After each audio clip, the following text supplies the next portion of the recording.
गणपती बाप्पा मोरया, मूर्ती मोरया, श्री सिद्धिविनायक महाराज की की जय। बोलो संतान सद्गुरु साईनाथ महाराज की जय।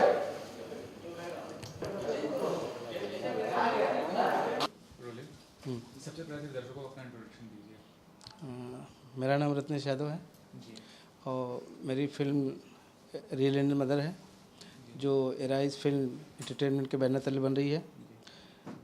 बेसिक ये फिल्म बनाने का मकसद ये है कि भोजपुरी में बहुत सारे सिनेमा तो बन रहे हैं लेकिन फैमिली के साथ देखने वाले बहुत कम सिनेमा बन रहे हैं। तो ये फिल्म बनाने का मकसद है कि जो फैमिली के साथ लोग सिनेमा देख सकें। और इस फिल्म में सबसे बड़ी खासियत है कि हमारी जो लीड रोल में है रानी चटर्जी, इनका डबल रोल है जो कि पहली बार शायद सिनेमा में वो एक बूढ़ी औरत का रोल कर रही है। दूसरी बात, इसमें हमारे दूसरे आर्टिस्ट हैं संजय पांडे जी हैं, मनमोहन तिवारी हैं, धर्मेंद्र जी हैं, प्रियरंजन जी है और ख़ास बात इसमें हमारे जो आइटम सॉन्ग में सीमा सिंह है और प्रिया शर्मा है। इस फिल्म की यही सबसे बड़ी खासियत है। तो सर भाई आपके मन में एक ख्याल कब आया इस फिल्म बनाने का? मेरे मन में ख्याल एक्चुअली मैं बेसिक मेरा कंस्ट्रक्शन का काम है और अदर दूसरे बिजनेस से मैं जुड़ा हुआ हूँ। कुछ दोस्तों के माध्यम से मुझे प्रेरित किया गया कि नहीं आप फिल्में बनाइए। वहीं से मेरे मन में जागृत हुआ कि मुझे फिल्म बनाना चाहिए। इंडस्ट्री में पहली बार मैंने भोजपुरी के माध्यम से फिल्म का मतलब शुरुआत किया हूँ। आप खुद भोजपुरी फिल्म के कितने प्रशंसक हैं? आप कितने देखते हैं? आप किसे पसंद करते हैं? मैं भोजपुरी फिल्मों का बचपन से बहुत प्रशंसक हूँ। भोजपुरी गाने मुझे बहुत पसंद हैं और भोजपुरी में क्योंकि मेरी बेसिक जन्म मेरा इलाहाबाद में है और मैं गांव से जुड़ा हुआ किसान का लड़का हूं, तो मुझे बचपन से ही भोजपुरी गाने भोजपुरी गीत बहुत पसंद है। और आज का जो माहौल है भोजपुरी फिल्म का, उसके बारे में क्या कहना चाहेंगे? और बेहतर होना चाहिए या ठीक है? नहीं, देखिए सिनेमा भोजपुरी के फिल्में तो बहुत सारी बन रही हैं लेकिन अच्छी फिल्में नहीं बन पा रही हैं या दर्शक बहुत सारे हमारे हैं भोजपुरी के, लेकिन कहीं न कहीं कारण यह है कि अच्छे डायरेक्टर, अच्छे प्रोड्यूसर या फिर अच्छे आर्टिस्ट तो हैं हमारे पास, लेकिन कहीं न कहीं जो फिल्म बनाने वाले मेकर्स तो हैं लेकिन उनकी रिकवरी न होने की वजह से फिल्मों से लोग दूर भाग रहे हैं। भोजपुरी फिल्मों में इसलिए ज़्यादा से ज़्यादा अच्छे लोग नहीं आ पा रहे हैं, सबसे बड़ा कारण है। अच्छा ये बताइए, जो हिंदी फिल्मों का इतना वो मतलब पहुंच है या जितना नाम शोहरत हासिल होते हैं, तो भोजपुरी के कलाकार वो डिजर्व करते हैं फिर भी नहीं मिलता, तो उस बारे में क्या कहना चाहेंगे? उसके कई रीज़न हैं। पहला रीज़न मैं ये गिनाना चाहूँगा कि जो उनके मन में होता है कि मुझे ये मिलना चाहिए, नहीं मिल पा रहा है। सबसे बड़ा कारण है कि हम फिल्म अगर बना रहे हैं, अगर हमारा मकसद है फिल्म बनाना, तो सबसे बड़ी इंपॉर्टेंट कोई भी फिल्म बनाता है तो पहले उस फिल्म के माध्यम से उसकी रिकवरी चाहता है। हर बिजनेसमैन यही चाहेगा, लेकिन यहाँ पर शायद ये चीज़ संभव नहीं है। भोजपुरी की बहुत बड़ी टेरिटरी है, कई कहा जाता है कई स्टेट में इसकी टेरिटरी है। जैसे आपका बिहार हो गया, यूपी हो गया, दिल्ली हो गया, महाराष्ट्र हो गया, गुजरात हो गया, बहुत सारे स्टेट हैं, बहुत बड़ी टेरिटरी। मेरे हिसाब से अगर हिंदी के बाद देखा जाए तो साउथ के बाद सबसे बड़ी टेरिटरी भोजपुरी की आती है, लेकिन रिकवरी के मामले में देखा जाए तो भोजपुरी कहीं न कहीं बहुत पीछे है। अच्छा ये बताइए सर, आप प्रोड्यूसर बने भोजपुरी फिल्म के, तो क्या परिवर्तन करना चाहेंगे आप? मैं तो चाहूँगा अच्छी फिल्में बने, आर्टिस्ट का भी अच्छा उनको एक जो उनके मन में माउंट है वो मिले, लेकिन सबसे इम्पोर्टेंट है कि जो फिल्म बना रहा है मेकर, सबसे पहली चीज़ रिकवरी देखना चाहता है। उसके लिए डिस्ट्रीब्यूशन जो भी हैं इससे जुड़े हुए उनको भी देखना पड़ेगा सारी चीज़ों को, वरना भोजपुरी का ग्राफ गिरता जाएगा। आप इस वक्त प्रोड्यूसर के तौर पे आगे जो आप फिल्म बनाएंगे, किस तरह के सब्जेक्ट पर फिल्म बनाना ज़्यादा पसंद करेंगे आप? मैं ज़्यादातर पारिवारिक फिल्में बनाऊंगा या फिर समाज को एक दिशा देने वाली फिल्में बनाऊंगा। बाकी ऐसे वैसे में कोई फिल्म बनाना नहीं चाहता हूँ। और किसी को प्रेरणा स्रोत मानते हैं इस इंडस्ट्री में, या तो हिंदी फिल्म इंडस्ट्री है भोजपुरी में, जिससे प्रेरणा स्रोत मैं अमिताभ बच्चन को ही मानता हूँ। बचपन से उनकी फिल्में देखता आ रहा हूँ और मेरे आदर्श वही हैं। बाकी तो कुणाल जी हैं भोजपुरी के जो पुराने आर्टिस्ट हैं, नए में तो हम बहुत ज़्यादा किसी को इतनी फिल्में देखे नहीं हैं। Thank you sir.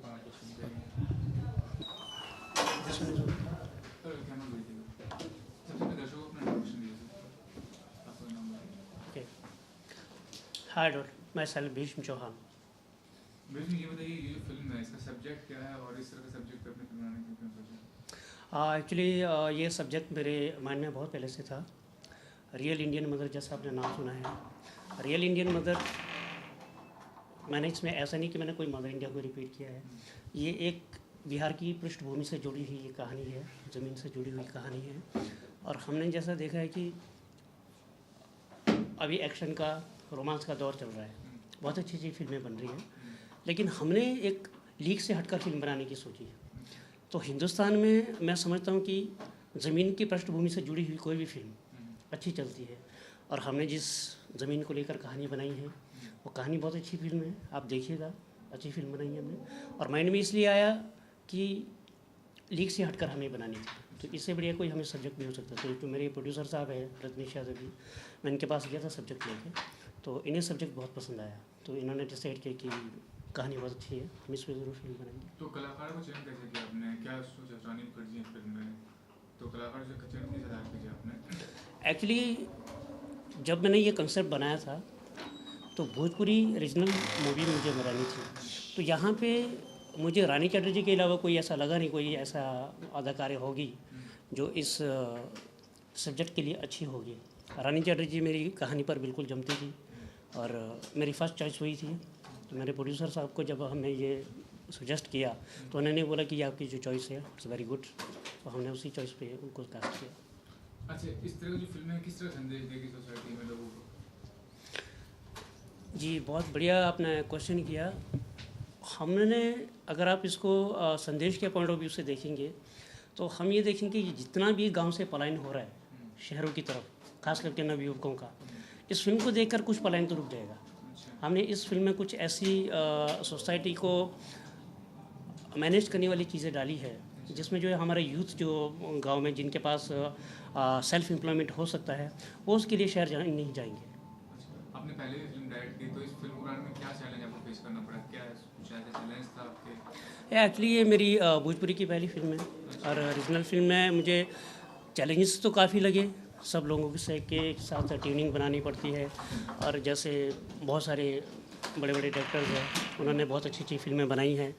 एक्शन का दौर है, रोमांस का दौर है, ऐसे दौर में ज़मीन से जुड़ी हुई फिल्म हम बना रहे हैं, तो एक चैलेंज तो है अपने आप में, लेकिन हमने इस चैलेंज को स्वीकार किया है। सभी की फिल्में अच्छी बनी हैं, हमने भी फिल्म अच्छी बनाई है, एंड लेट्स सी। अच्छा, भोजपुरी फिल्म को जिस तरह का सम्मान, जिस तरह का नाम शोहरत मिलना चाहिए लोग कलाकारों को, आपको लगता है कि वो मिल रहा है आज के दौर में? मैं समझता हूँ कि बॉलीवुड के बाद भोजपुरी का जो स्थान है दूसरा स्थान है, और हिंदुस्तान की सबसे बड़ी टेरिटरी है बिहार, उसके बाद बॉम्बे है, यूपी है।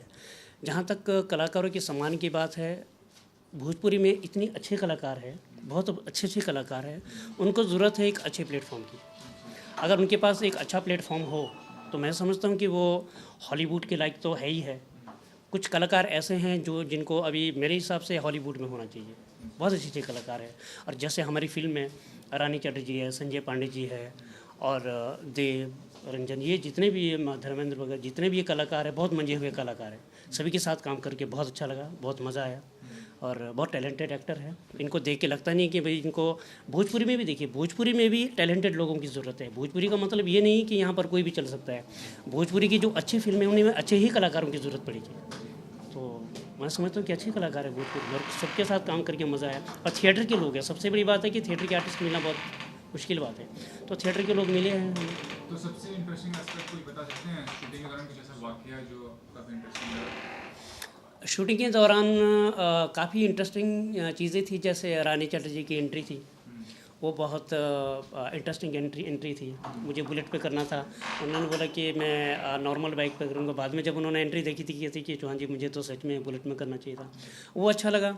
और दूसरा, मेरे जैसे दूसरे कलाकार है, जैसे प्रिया रंजन है, देव है, संजय पांडे है, इनके साथ काम करके मुझे कभी ऐसा नहीं लगा कि मैं पहली बार इन लोगों के साथ काम कर रहा हूँ। इतनी जॉली टाइप के, जॉली मूड के लोग हैं, बहुत इन्जॉय किया हमने।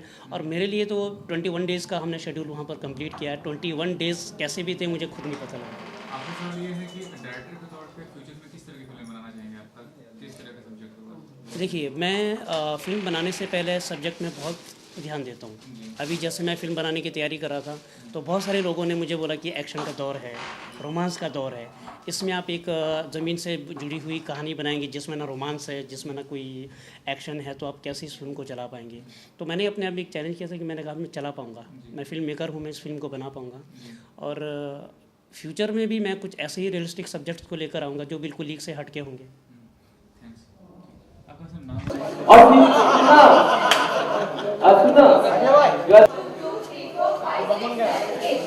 और